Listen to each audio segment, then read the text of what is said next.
पर आक्रमण करने से पहले तुम्हें स्मरण होना चाहिए था। काल मेरा दास है। अब बताओ, मुझसे तुम्हारी रक्षा कौन करेगा? तुम्हारा धर्म, तुम्हारा सत्य, तुम्हारा राम? मित्र, मुझसे बचाने कोई नहीं आएगा। जब संकट सर पर आता है तो केवल बल बचाता है, और रावण के विरुद्ध लड़ने के लिए तुम्हारे पास कोई बल नहीं है। अपने प्राण त्यागने के लिए सज हो जाओ वानर।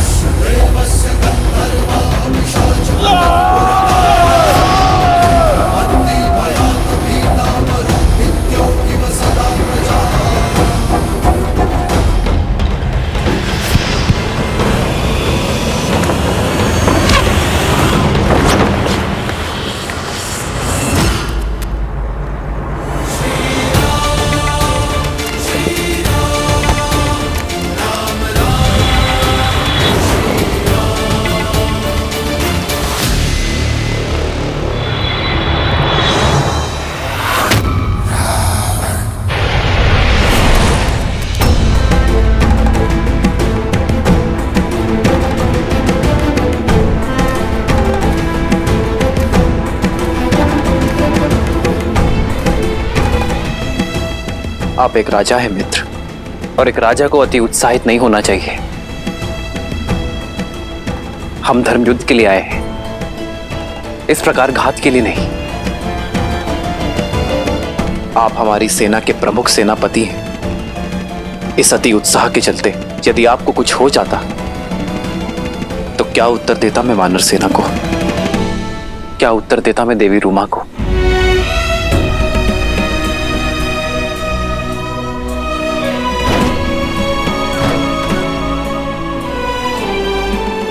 मुझसे भूल हो गई प्रभु। आवेश में आकर बहुत बड़ी भूल कर बैठा। आप जिस सेना को लेकर साथ चले, मैं उसी सेना को पीछे छोड़ रावण से अकेला युद्ध करने चला गया। क्षमा करो। उठो मित्र।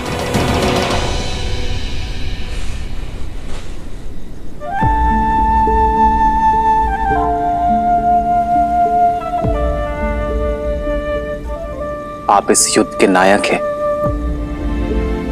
इस महासेना के राजा हैं, और एक नायक का कर्तव्य होता है कि वो सबको अपने साथ लेकर चले,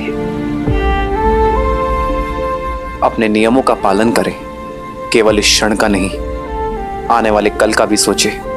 भावनाओं में बहकर भविष्य की सूद खो बैठा था मैं। रावण पर अचानक आक्रमण करने का दुस्साहस अनुचित है मित्र, किंतु अपनी भूल को स्वीकारने का प्रयास प्रशंसनीय है। अपनी साहस का परिचय तो आपने दे दिया, अब अपनी सामर्थ्य का परिचय दीजिए। शत्रु के द्वार पर हम खड़े हैं, अपनी वानर सेना का मार्गदर्शन कीजिए मित्र। उनके लिए एक उदाहरण सिद्ध कीजिए, और इस युद्ध में मेरे सहायक बनिए। इतनी बड़ी भूल को भूलकर मुझको आप इतना बड़ा दायित्व सौंप रहे हैं। अपने भक्त को पुनः अपना सिर उठाने का अवसर दे। आप धन्य है प्रभु, आप धन्य।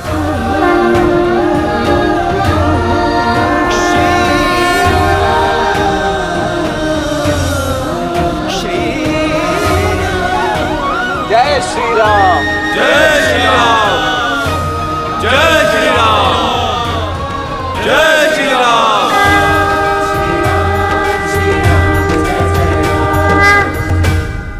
मुकुट का स्थान राजा के शीश पर होता है। शुक महाराज, किष्किंधा के राजा को उसका मुकुट लौटा दो। कोई संदेश महाराज? प्रहार के उपरांत ना कोई संधि ना संदेश। क्या? हाँ, सुग्रीव नाम था उसका। दशानन पर भारी पड़ गया था। पूरी लंका चिंतित है। समय है कि लंका चिंता ना करे, चिंतन करे। सोचो, जिस सेना के एक वानर ने लंकेश के मस्तक पर बल डाल दिया था, तो जब उस सेना के नायक स्वयं रावण के सामने आएंगे तो वो क्या करेंगे, तब क्या होगा? कल प्रातःकाल दशानन ने विशेष सभा बुलाई है। मैं वहां जाकर पूरी सूचना लेकर आऊंगी। किंतु सीता, राम क्या करेंगे? जिस लंका को, लंकेश को आज तक कोई नहीं जीत पाया है, वो कैसे जीतेंगे?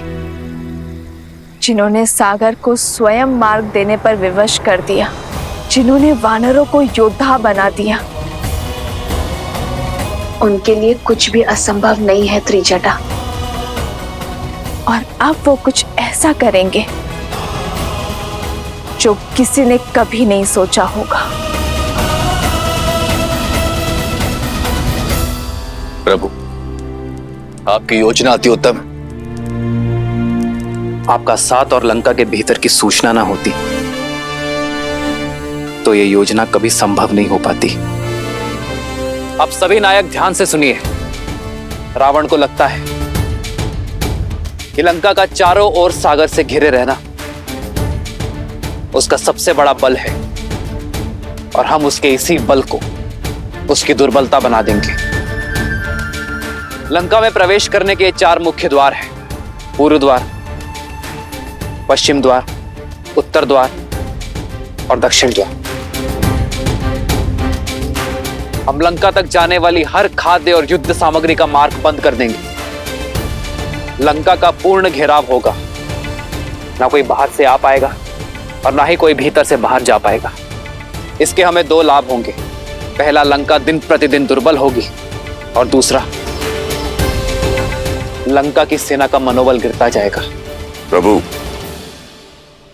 कौन सा सेनापति कौन से द्वार पर होगा? पहले वानर सेना को लंका का घेराव करने दीजिए। हम फिर निर्णय लेंगे कि कौन सा सेनापति किस द्वार को संभालेगा। सर्वप्रथम दक्षिण द्वार का घेराव किया जाएगा क्योंकि वहां सबसे कम सुरक्षा है।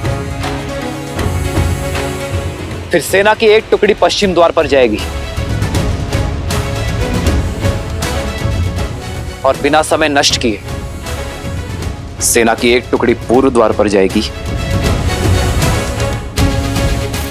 उत्तर द्वार की स्थिति सबसे महत्वपूर्ण है और सबसे संवेदनशील भी। यदि वहां से वार हुआ तो हमारी सेना और शिविर दोनों आहत होंगे।